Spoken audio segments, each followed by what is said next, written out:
بلند آواز میں نماز پڑھنے سے کیا ہوتا ہے؟ نبی کریم صلی اللہ علیہ وآلہ وسلم نے فرمایا کہ جو لوگ اونچی آواز میں نماز کے دوران دو حروف بھی پڑھتے ہیں تو اللہ تبارک و تعالیٰ ان کے ساتھ بسم اللہ الرحمن الرحیم، اللہ سبحانہ و تعالیٰ نے انسان کو اشرف المخلوقات بنا کر اس زمین پر بھیجا اور اپنی تمام مخلوقات میں سے سب سے بہتر مخلوق انسان کی تعلیم و تربیت کے لیے کم و بیش 1,24,000 پیغمبر مبعوث فرمائے، جنہوں نے حق تعالیٰ کا پیغام حق انسانیت کو کھول کھول کر واضح الفاظ میں پہنچانے کا فریضہ بطریق احسن سر انجام دیا۔ ناظرین کرام، اللہ تبارک و تعالیٰ کے احکام کو بجا لانے اور ممنوعات سے اجتناب برتنے کا نام ہی دراصل بندگی و عبادت ہے۔ اسلام کے نزدیک عبادت کا مفہوم نہایت ہی وسیع ہے۔ اسلام کا مطالبہ ہے کہ انسان کی پوری زندگی عبادت سے عبارت ہو، وہ اس طرح سے زندگی بسر کرے کہ اس کا ہر کام عبادت میں شمار ہو، اور اس کا واحد طریقہ یہی ہے کہ وہ اللہ تبارک و تعالیٰ کے بتائے ہوئے طریقے کے مطابق زندگی بسر کرے، ہر بات اور ہر کام میں حکم الہی کو پیش نظر رکھے۔ جان لیجئے کہ ارکان اسلام میں نماز سر فہرست اور پہلے نمبر پر ہے۔ ان تمام عبادات میں نماز کو جو فضیلت حاصل ہے وہ کسی بھی صاحب ایمان اہل نظر سے پوشیدہ نہیں ہے۔ نماز کی اہمیت کا اندازہ اس بات سے لگائیں کہ قرآن کریم کے ہر پیغام میں صلاۃ یعنی نماز کا لفظ حروف جلی میں موجود ہے۔ ایمان کے بعد سب سے اہم رکن جس کا مطالبہ اہل اسلام میں کیا گیا ہے وہ نماز ہی ہے۔ جان لیجئے کہ نماز مسلمانوں کی دینی پہچان اور امتیازی نشان ہے۔ یہی وجہ ہے کہ قرآن و حدیث میں اس کی ادائیگی پر بہت زیادہ زور دیا گیا ہے۔ اس کو ترک کرنے پر بہت سخت وعیدیں بیان کی گئی ہیں۔ فرمان مصطفیٰ صلی اللہ علیہ وآلہ وسلم ہے کہ نماز کی دین میں وہی اہمیت ہے جو پورے انسانی جسم میں سر کی ہے۔ مومن اور کافر کے درمیان امتیاز کرنے والی چیز نماز ہے، لہٰذا جس نے اسے چھوڑا اس نے کفر کیا۔ ناظرین کرام، اس حدیث مبارکہ سے اندازہ لگایا جا سکتا ہے کہ اسلام میں نماز کی اہمیت کیا ہے۔ جو چیز جس قدر اہم اور ضروری ہوتی ہے تو اس کی بجا آوری پر اجر و ثواب بھی اسی قدر زیادہ ملتا ہے۔ چنانچہ نماز کا ثواب بھی اس قدر ہے کہ انسان اس کا تصور بھی نہیں کر سکتا۔ لیکن 5 وقت نمازوں میں فجر کی نماز کی اہمیت سب سے نمایاں ہے، اور اس کی ادائیگی پر اجر و ثواب بھی باقی 4 نمازوں سے زیادہ ہے۔ اس کی وجہ یہ ہے کہ فجر کے وقت دنیا نیند کی آغوش میں محو استراحت ہوتی ہے اور خواب خرگوش کے مزے لے رہی ہوتی ہے۔ لوگوں پر غفلت اور سستی کی چادر تنی ہوئی ہوتی ہے۔ ایسی حالت میں نرم و ملائم بستر کو چھوڑ کر اللہ تبارک و تعالیٰ کی یاد میں سجدہ ریز ہونا بڑا ہی پرمشقت اور نفس کو زیر کرنے جیسا مشکل کام ہے۔ اللہ تبارک و تعالیٰ کی سنت یہ ہے کہ بندے کو جس نیکی کے کرنے میں مشقت زیادہ ہو اور نفس اور شیطان سے لڑائی لڑنی پڑے، اللہ تبارک و تعالیٰ اس پر زیادہ اجر و ثواب عطا کرتا ہے، چاہے وہ نیکی کتنی بھی چھوٹی ہی کیوں نہ ہو۔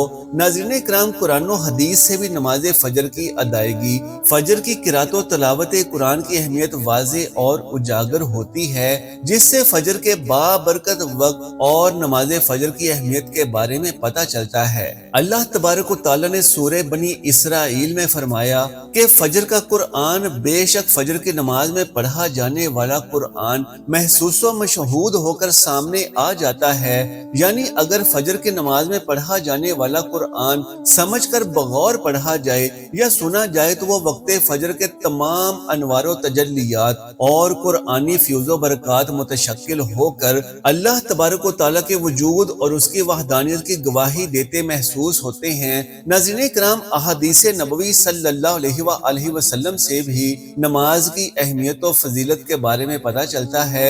آپ صلی اللہ علیہ وآلہ وسلم نے ارشاد فرمایا کہ فجر کی 2 رکعت سنتیں دنیا اور دنیا کی ہر چیز سے افضل ہیں۔ ذرا سوچئے کہ اگر فجر کی صرف 2 سنتوں کی اتنی زیادہ اہمیت و فضیلت ہے کہ دنیا اور دنیا کی ہر نعمت سے زیادہ افضل ہیں، تو پھر ان کی 2 فرض رکعتوں کا کیا عالم ہوگا۔ صحیح مسلم کی روایت میں ہے کہ رسول اللہ صلی اللہ علیہ وآلہ وسلم نے ارشاد فرمایا کہ جو شخص فجر کی نماز پڑھ لیتا ہے وہ اللہ تبارک و تعالیٰ کے ذمہ میں آ جاتا ہے، یعنی جو شخص نماز فجر کا فریضہ ادا کر لیتا ہے تو وہ اللہ تبارک و تعالیٰ کی حفاظت میں آ جاتا ہے، اور جو شخص اللہ تبارک و تعالیٰ کی حفاظت میں آ جاتا ہے تو پھر اسے دنیا کی کوئی بھی چیز نقصان نہیں پہنچا سکتی۔ ناظرین کرام، بخاری و مسلم کی ایک روایت میں ہے کہ جس نے 2 ٹھنڈے وقت کی نمازیں فجر اور عصر ادا کر لی وہ جنت میں داخل ہوگا،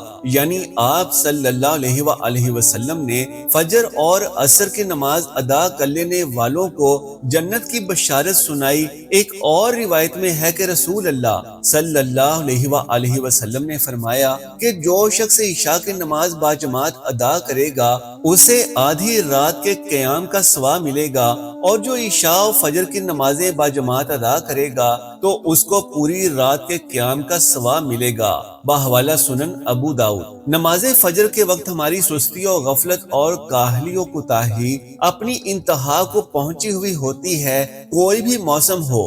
باقی 4 نمازوں کے مقابلے میں فجر میں نمازیوں کی تعداد بہت کم ہوتی ہے، اور یہی حال گھروں میں خواتین کی نماز فجر کا ہے۔ فجر کی نماز میں وہ اہتمام نہیں ہوتا جو کہ باقی 4 نمازوں میں ہوتا ہے۔ موسم گرما میں راتیں چھوٹی ہونے کا بہانہ اور موسم سرما میں صبح سردی کا بہانہ، لیکن جان لیجئے کہ ہمارا یہ بہانہ اور عذر نماز میں کوتاہی و غفلت کے سلسلے میں اللہ تبارک و تعالیٰ کے ہاں نہ قابل قبول ہوگا۔ ناظرین کرام، ہم میں سے اکثر لوگوں کو یہ ایک شکوہ لازمی رہتا ہے کہ ہماری روزی میں برکت نہیں، گھروں میں برکت نہیں، کتنا ہی کمالیں پتہ ہی نہیں چلتا کہ کہاں جاتا ہے۔ ہر وقت کوئی نہ کوئی پریشانی ہی رہتی ہے، کبھی بیماری تو کبھی کوئی اور تنگی۔ جان لیجئے کہ اگر ہم ان تمام بے برکتیوں، پریشانیوں اور تنگ دستیوں کو نماز فجر کی عدم ادائیگی کے پس منظر میں دیکھیں تو معلوم ہوگا کہ یہ سب بے برکتی اسی وجہ سے ہے کہ ہم نماز فجر کی ادائیگی میں حد درجہ کوتاہی، غفلت اور سستی کا شکار ہیں۔ جان لیجئے کہ نبی کریم صلی اللہ علیہ وآلہ وسلم کی اس حوالے سے متعدد احادیث مبارکہ موجود ہیں جن میں رزق کی تقسیم و فراوانی اور برکت کو نماز فجر کی ادائیگی سے مشروط کیا گیا ہے۔ ایک فرمان نبوی صلی اللہ علیہ وآلہ وسلم کا مفہوم ہے کہ رزق کی تقسیم کرنے والا فرشتہ ہر صبح فجر کے وقت بندوں کا رزق لے کر زمین پر اترتا ہے، لہٰذا جو دروازہ فجر کے وقت کھلا ہوتا ہے فرشتہ اس کا رزق دروازے پر رکھ کر چلا جاتا ہے، اور جس کا دروازہ فجر کے وقت بند ہوتا ہے تو فرشتہ اس کا رزق واپس لے کر چلا جاتا ہے۔ اس فرمان نبوی صلی اللہ علیہ وآلہ وسلم میں فجر کے وقت دروازہ کھلا ہونے کا مطلب یہ ہے کہ جس گھر کے افراد صبح فجر کے وقت بیدار ہو کر نماز فجر ادا کرتے ہیں انہیں ان کا رزق ادا کر دیا جاتا ہے۔ دروازہ بند ہونے کا مطلب یہ ہے کہ جس گھر کے رہنے والے صبح فجر کے وقت سوئے رہتے ہیں اور نماز فجر کی ادائیگی میں غفلت و کوتاہی کے مرتکب ہوتے ہیں انہیں ان کے رزق سے محروم رکھا جاتا ہے۔ ہم میں سے اکثر لوگ نماز فجر خصوصاً اور دیگر نمازوں کو چھوڑ کر اپنے گھروں میں خیر و برکت کے لیے قرآن خوانی، میلاد کے محافل کے انعقاد، لوح قرآنی کے تعویذ آویزاں کرنے جیسے نیک کاموں کی طرف متوجہ ہوتے ہیں۔ اس سے تو انکار نہیں کہ بلا شبہ ان تمام کارہائے خیر میں برکت کا عنصر موجود ہوتا ہے، لیکن قرآن خوانی، محفل میلاد اور لوح قرآنی کے نقش گھر میں آویزاں کرنے سے خیر و برکت کا ہونا نماز کی ادائیگی سے مشروط ہے۔ جان لیجئے کہ اللہ تبارک و تعالیٰ کی تمام نعمتوں، برکتوں اور رزق کے دریا نماز کی ادائیگی سے ہی بہتے ہیں۔ اس بات کو یوں بھی سمجھ لیجئے کہ نماز پنجگانہ ہر مسلمان پر فرض ہے۔ اس کے علاوہ جو محافل، اوراد و وظائف یا پڑھائی وغیرہ کی جاتی ہے اس کا درجہ نوافل میں آتا ہے۔ آپ خود اندازہ کریں کہ ایک مسلمان فرض تو ادا نہیں کرتا لیکن محافل ذکر، اذکار یا گھر میں ہی اوراد و وظائف جیسے نوافل کا اہتمام کرتا ہے ہے تو کیا اس کے یہ نوافل قبول ہو جائیں گے؟ اس کے ساتھ یہ امر بھی اہم ہے کہ فجر کی نماز کے علاوہ باقی 4 نمازوں میں خیر و برکت نماز فجر کی ادائیگی سے ہی مشروط ہے۔ اس لیے خیر و برکت کا آغاز نماز فجر کی ادائیگی سے ہی ہوتا ہے۔ یاد رکھیے کہ نماز فجر کی کوتاہی اور غفلت اور نماز نہ پڑھنا گھروں میں نحوست کی علامت کا آغاز ہے۔ رسول اللہ صلی اللہ علیہ وآلہ وسلم نے ایسے مسلمانوں کو خبیث اور منافق قرار دیا ہے۔ نبی کریم صلی اللہ علیہ وآلہ وسلم نے فرمایا کہ ایسے شخص کو میرا دل چاہتا ہے کہ آگ لگا کر جلا دوں۔ ناظرین اکرام، اب آپ کو یہ بھی بتاتے ہیں کہ بیٹھ کر نماز پڑھنا کیسا ہے۔ جو لوگ بیٹھ کر نماز ادا کرتے ہیں ان کے بارے میں نبی کریم صلی اللہ علیہ وآلہ وسلم نے کیا فرمایا ہے؟ یاد رکھیے کہ فرض، واجب اور فجر کی 2 سنت نماز بلکہ ایک روایت کے مطابق دیگر سنت موقدہ کی نماز بھی کھڑے ہو کر ادا کرنا فرض ہے۔ عذر اور مجبوری کے بغیر اگر آپ فرض، واجب اور سنت موقدہ کی نماز بیٹھ کر پڑھیں گے تو آپ کی نماز نہیں ہوگی۔ ہاں، اگر کوئی عذر یا بیماری کی وجہ سے مجبوری ہے تو آپ پھر بیٹھ کر نماز پڑھ سکتے ہیں۔ اس صورت میں پھر آپ کی نماز ہو جائے گی۔ یہاں ایک بات اور بھی جان لیجئے کہ اگر کوئی بیمار شخص بھی کھڑے ہو کر نماز پڑھنے کی طاقت رکھتا ہے لیکن پھر بھی وہ بیٹھ کر نماز ادا کر رہا ہے تو پھر بھی آپ کی نماز نہیں ہوگی، اور جو نماز بیٹھ کر ادا کر لی ہے اسے دوبارہ کھڑے ہو کر ادا کرنا لازم ہے۔ لیکن البتہ اگر کوئی شخص کھڑے ہونے پر قادر ہے اور رکوع اور سجدہ کرنے پر قادر نہیں، یا کھڑے ہونے پر اور رکوع کرنے پر قادر ہے اور سجدہ کرنے پر قادر نہیں، تو اس سے کھڑے ہونے کی فرضیت ساقط ہو جائے گی۔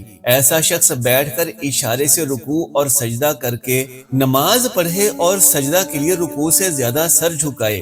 جو شخص بیماری کی وجہ سے کھڑے ہونے پر قادر نہیں ہے یا قیام و سجود کے ساتھ نماز پڑھنے کی صورت میں بیماری میں اضافہ یا شفا ہونے میں تاخیر یا ناقابل برداشت درد کا غالب گمان ہو تو ان صورتوں میں وہ بیٹھ کر نماز پڑھ سکتا ہے۔ البتہ کسی قابل برداشت معمولی درد یا کسی موہوم تکلیف کی وجہ سے فرض نماز میں قیام کو ترک کر دینا اور بیٹھ کر نماز پڑھنا جائز نہیں ہے۔ اسی طرح جو شخص فرض نماز میں مکمل قیام پر تو قادر ہے لیکن کچھ دیر کھڑا ہو سکتا ہے اور سجدہ بھی زمین پر کر سکتا ہے تو ایسے شخص کے لیے اتنی ہی دیر کھڑا ہونا فرض ہے۔ اگر کسی چیز کا سہارا لے کر کھڑا ہونا پڑے اس کے بعد وہ بقیہ نماز زمین پر بیٹھ کر پڑھ سکتا ہے، اور جو شخص زمین پر بیٹھ کر نماز پڑھنے کے ساتھ زمین پر سجدہ کرنے پر بھی قادر ہو تو اسے زمین پر ہی نماز پڑھنی چاہیے۔ یہ طریق سنت کے قریب ہے، اور اگر زمین پر سجدہ کرنے پر قادر نہیں تو ایسے میں شروع ہی سے زمین پر یا کرسی پر بیٹھ کر نماز ادا کر سکتا ہے،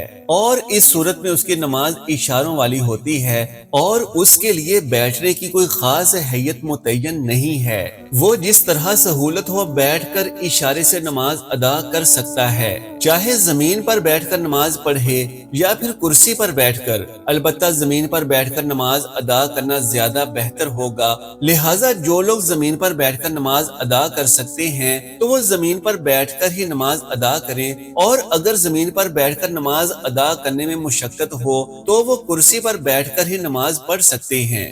اور ایسی صورت میں یعنی جب قیام پر قدرت نہ ہو یا زمین پر سجدے کی قدرت نہ ہو، چونکہ قیام ساقط ہو جاتا ہے، اسی لیے ایسے مریض کے لیے افضل یہ ہے کہ وہ مکمل نماز بیٹھ کر ادا کر لے۔ البتہ اگر قیام کے دوران قیام کرے اور رکوع سجود بیٹھ کر اشارے سے کرے تو یہ بھی جائز ہوگا۔ لہٰذا ایسے مریضوں کے لیے اولا یہی ہے کہ امام کی اقتداء میں مکمل نماز بیٹھ کر ادا کریں، کیونکہ یہ سجدے کے قریب بھی ہے اور جماعت کی نماز پر صفوں میں خلل سے بھی حفاظت کا ذریعہ ہے۔ ناظرین کرام، حضرت سیدنا ابو ہریرہ رضی اللہ تعالیٰ عنہ سے روایت ہے کہ نبی کریم صلی اللہ علیہ وآلہ وسلم نے ارشاد فرمایا کہ تم میں سے کوئی شخص ایسے ایک کپڑے میں نماز نہ پڑھے کہ اس کے کندھے پر کپڑے کا کوئی حصہ نہ ہو برہنہ سر نماز پڑھنا آداب اور سنت کے منافی ہے۔ عذر یا مجبوری کے باعث ہو تو اس کی رخصت ہے، لیکن عادت بنا لینا قطعاً درست نہیں ہے۔ اگر نماز کے دوران سر سے ٹوپی گر جائے تو ایک ہاتھ سے ہی نماز میں ٹوپی اٹھا کر دوبارہ پہن لینا ہی افضل ہے۔ ننگے سر نماز پڑھنے سے نماز کی صحت پر کوئی اثر نہیں پڑتا۔ نماز کی قبولیت کے لیے سر کا ڈھانپنا عورت کے لیے ضروری ہے اور اس پر مرد ان میں شامل نہیں ہیں، لہٰذا ننگے سر نماز پڑھنے سے نماز صحیح ہوتی ہے۔ سر ڈھانپنا سنت اور مستحب ہے۔ جان لیجئے کہ ہمارے پیارے آقا صلی اللہ علیہ وآلہ وسلم سر پر عموماً عمامہ باندھ کر نماز پڑھا کرتے تھے۔ یہ نماز کی زینت اور احترام کے لیے مستحب سمجھا جاتا ہے۔ کچھ ثقافتوں اور روایات میں ننگے سر نماز پڑھنے کو غیر معمولی سمجھا جاتا ہے۔ مثلاً مشرق کے وسط اور جنوبی ایشیا میں مرد عموماً ٹوپی یا عمامہ پہن کر نماز ادا کرتے ہیں۔ سر ڈھانپ کر نماز ادا کرنے سے عبادت کی خوبصورتی اور زینت بڑھتی ہے، جو اللہ تبارک و تعالیٰ کے حضور احترام اور خشوع کی علامت ہے۔ بعض علماء کے نزدیک سر ڈھانپ کر پڑھنے سے نماز میں خشوع اور خضوع پیدا ہوتا ہے، جو عبادت کی روحانی کیفیت کو بڑھاتا ہے۔ جان لیجئے کہ نبی کریم صلی اللہ علیہ وآلہ وسلم نے فرمایا کہ جب تم میں سے کوئی نماز پڑھے تو اپنے دونوں کپڑے پہن لے، بے شک اللہ تبارک و تعالیٰ زیادہ حقدار ہے کہ اس کے لیے زینت کی جائے۔ البتہ ننگے سر پڑھنے سے نماز کی صحت پر کوئی اثر نہیں پڑتا۔ ناظرین کرام، اب آپ کو یہ بھی بتاتے ہیں کہ اونچی آواز میں نماز پڑھنا کیسا ہے۔ جان لیجئے کہ نماز میں قرات کی آواز کا معاملہ نماز کی نوعیت پر منحصر ہے۔ نمبر 1، فرض نمازوں میں قرات کی آواز۔ جہری نمازوں یعنی اونچی آواز میں فجر، مغرب، عشاء اور جمعہ کی نمازوں میں امام اور تنہا پڑھنے والے کے لیے سورہ فاتحہ کی اضافی سورت اونچی آواز میں پڑھنا سنت ہے۔ سری نمازیں یعنی آہستہ آواز میں ظہر اور عصر کی نماز میں قرات آہستہ کی جاتی ہے۔ نمبر 2، نفل نمازوں میں قرات۔ نفل نمازوں میں دن کے وقت آہستہ اور رات کے وقت اونچی آواز میں پڑھنا بہتر ہے، لیکن دونوں طریقے جائز ہیں۔ نمبر 3، اونچی آواز میں پڑھنے کے احکام۔ امام کے لیے جہری نمازوں میں مقتدیوں کو سنانے کے لیے اونچی آواز ضروری ہے، لیکن اتنی بلند نہ ہو کہ نماز کے خشوع میں خلل پڑے۔ تنہا پڑھنے والے کے لیے اگر کوئی شخص تنہا جہری نماز پڑھ رہا ہو تو اونچی آواز مستحب ہے، لیکن آہستہ پڑھنے پر بھی نماز ہو جائے گی۔ مقتدی کے لیے مقتدی خاموش رہے گا، صرف سورۃ الفاتحہ دل ہی دل میں پڑھے گا۔ نمبر 4، غلطی سے اونچی آواز کا استعمال۔ اگر کوئی ظہر یا عصر کی نماز میں بھول کر اونچی آواز میں قرات کر لے یا جہری نماز میں آہستہ پڑھ لے تو نماز ہو جائے گی، لیکن سنت کے خلاف ہونے کی وجہ سے مکروہ تنزیہی یعنی ناپسندیدہ ہے۔ جان لیجئے کہ اونچی آواز میں نماز پڑھنا جوہری نمازوں یعنی فجر، مغرب اور عشاء میں سنت ہے، جبکہ سری نمازوں یعنی ظہر اور عصر میں آہستہ پڑھنا واجب ہے، جبکہ نفل نماز میں رات کو اونچی آواز مستحب ہے۔ اللہ تبارک و تعالیٰ سے دعا ہے کہ نیکی کی بات کو سننے، سمجھنے اور اس پر عمل کرنے کی طاقت و توفیق مرحمت فرمائے۔ میرا سنانا اور آپ کا سننا قبول و منظور فرمائے، آمین یا رب العالمین۔ محترم ناظرین، آخر میں آپ سے درخواست ہے کہ اللہ کا ایک خوبصورت نام نیچے کمنٹ باکس میں تحریر فرما دیجئے اور میری آج کی اس معلوماتی ویڈیو کو لائک اور شیئر کر دیجئے۔ جزاک اللہ خیرن کثیرا۔ اللہ ہم سب کا حامی و ناصر ہو۔